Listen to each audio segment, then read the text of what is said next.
11 గంటలకు అనుకున్నటువంటి సమావేశము కొన్ని అనివార్య కారణ 12 ఎందుకంటే వారు గుడికి పోయి రావడం ఆలస్యమైంది.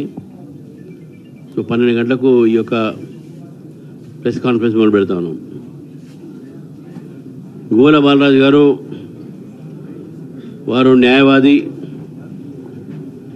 న్యాయ విద్యలో వారు PhD కూడా పొందారు. మరి అతి తక్కువ వయసులోనే మంచి విద్య, అదేవిధంగా మంచి అవకాశం వారికి ప్రజాసేవ చేయడానికి ఎమ్మెల్యేగా మొట్టమొదటిసారిగా 2014లో అచ్చంపేట నుంచి గెలిచారు. మళ్ళీ 2019లో కూడా రెండోసారి అచ్చంపేట నుంచి గెలిచి మొన్న కొన్ని ఓట్లతో వారు ఓడిపోవడం జరిగింది. భారతీయ జనతా పార్టీ ఈ యొక్క రాష్ట్రంలో ఒక ప్రత్యామ్నాయంగా మారుతున్న విషయాన్ని మనం గుర్తించాలి. మరి బాలరాజు గారు ఈరోజు అది గుర్తించి భారతీయ జనతా పార్టీ పెరుగుతున్నటువంటి ఒక సందర్భంగా నరేంద్ర మోదీ గారు పేద ప్రజలకు, దేశం కోసము, బడుగు బలహీన వర్గాల కోసం చేస్తున్నటువంటి ఒక ప్రయత్నం అయితే చేస్తున్నారో దాన్ని ఆకర్షితులై వారు బీజేపీలో రావడం జరిగింది. వారికి నేను మర్యాదపూర్వకంగా ఈరోజు భారతీయ జనతా పార్టీ రాష్ట్ర కార్యాలయంలో వారిని చేర్చుకొని మా పార్టీ బలోపేతానికి కేవలం అచ్చంపేట ప్రాంతమే కాకుండా యావత్ తెలంగాణలో కూడా వారు కృషి చేస్తారని చెప్పేసి భావిస్తూ, నమ్ముతూ వారిని పార్టీలో నేను ఈరోజు వారికి సభ్యత్వం కూడా ఇవ్వడం జరిగింది.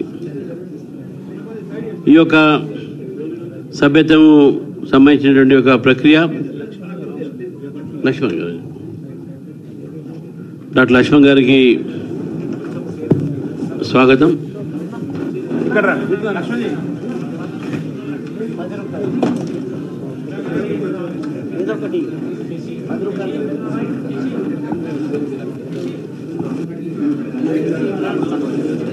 ఈ యొక్క కార్యక్రమానికి లక్ష్మణ్ గారు కూడా రావడం జరిగింది.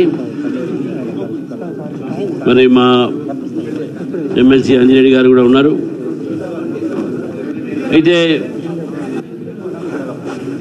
భారతీయ జనతా పార్టీ ఇంతకు చెప్పినట్టు గత 2023 అసెంబ్లీ ఎన్నికల్లో బీజేపీకు 13.9% ఓట్లు వచ్చినాయి. అదే మళ్ళీ 24లో జరిగినటువంటి ఒక పార్లమెంట్ ఎన్నికల్లో 36% పైగా ఓటు శాతం పెరిగి మేము 8 సీట్లు గెలుచుకున్నాం. బీఆర్ఎస్కు 0. బీఆర్ఎస్ పార్టీ గతంలో భారతీయ జనతా పార్టీ మీద మమ్మల్ని ఎగదాళి చేసేది, బీజేపీకి 0 వస్తుంది అని చెప్పేసి. ఇప్పుడు వాళ్ళ పని 0 అయింది, అది గుర్తుపెట్టుకోవాలి. ఈరోజు నిజంగా భారతీయ జనతా పార్టీ యొక్క ఇది 36% పార్లమెంట్ ఎన్నికలే కాకుండా మొన్న 2 ఎమ్మెల్సీ జరిగినాయి. ఆ ఎన్నికల్లో కూడా టీచర్స్లో మొత్తం దాదాపు 60-70% పైగా ఓట్లు మాకే వచ్చినాయి, ఓట్లు వచ్చినాయి. అంజిరెడ్డి గారు కూడా బ్రహ్మాండమైన విజయం, కాంగ్రెస్ మీద గెలిచింది, కాంగ్రెస్ సీట్ని బీజేపీ కైవసం చేసుకున్న విషయాన్ని కూడా మనం గుర్తుపెట్టుకోవాలి. కాబట్టి భారతీయ జనతా పార్టీ తెలంగాణలో పెరుగుతూ పోతా ఉన్నది అనే విషయానికి ఇది నిదర్శన. మరి చాలామంది భారతీయ జనతా పార్టీలో చేయడానికి సిద్ధంగా ఉన్నారు. మనందరం కూడా ఆహ్వానిస్తూ, మరి ఈరోజు మనం చూస్తూ ఉన్నాం, వానలు పడతా ఉన్నాయి హైదరాబాద్లో. అదేవిధంగా మనకు రైతులు కూడా చాలా నష్టపోతూ ఉన్నారు. హైదరాబాద్లో అయితే ప్రతి చోట వాటర్ క్లాగింగ్ అయ్యి ట్రాఫిక్ ప్రాబ్లము, రోగాలు వస్తున్నాయి. రోగాలతో పాటు ఈరోజు పిల్లలు కూడా చాలా సఫర్ అవుతూ ఉన్నారు. ఈ వానాకాలం వాన పడుతున్నటువంటి సందర్భంగా నేను రేవంత్ రెడ్డి గారిని ఒక సలహా వారిని అడుగుతా ఉన్నాను. అయ్యా రేవంత్ రెడ్డి గారు, ఇప్పటికైనా కొన్ని రోజులైనా హైదరాబాద్లో ఉండండి, ఊరికే తెలియపోకండి. హైదరాబాద్లో కొన్ని రోజులు ఉంటే ప్రయత్నం చేయండి. వానలు పడుతున్నాయి, ప్రజల కష్టాలు చూడండి. మీరు ఊరికే ఢిల్లీ పోతే కూడా ఇక్కడ ప్రజలు, మీరు మున్సిపల్ అడ్మినిస్ట్రేషన్ మీదే కాబట్టి, మీరు ఢిల్లీలో ఉంటే ఇక్కడ మున్సిపల్ అడ్మినిస్ట్రేషన్ అంతా కూడా ఎవరు కూడా పట్టించుకోవట్లేదు. కాబట్టి కనీసం కొన్ని రోజులైనా హైదరాబాద్ ఉండి మీరు హైదరాబాద్లో పరిపాలన సాగించాలని మిమ్మల్ని కోరుతూ మరి ఈరోజు వారు ఒక గేట్వే ఆఫ్ హైదరాబాద్ తెలంగాణ అని పెట్టి ఓవరాల్ మీద పెడతా ఉన్నారు. సంతోషం, మాకేం దాంట్లో అభ్యంతరం లేదు.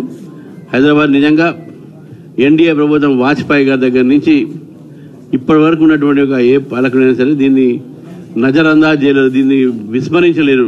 హైదరాబాద్ డెవలప్ చేయాల్సిందే.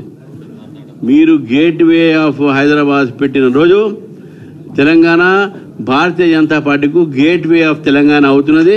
బాలరాజ్ గారి చేరిక దానికి ఒక నిదర్శనం. కాబట్టి మిత్రులారా, ఈరోజు ఏదైతే మనము ఈ యొక్క చేరిక సమయంలో వారితో చాలామంది చేరే వాళ్ళు ఉన్నారు. నేను ఇంతకుముందు చేసినట్టు వారికి నేను ఇప్పుడు మా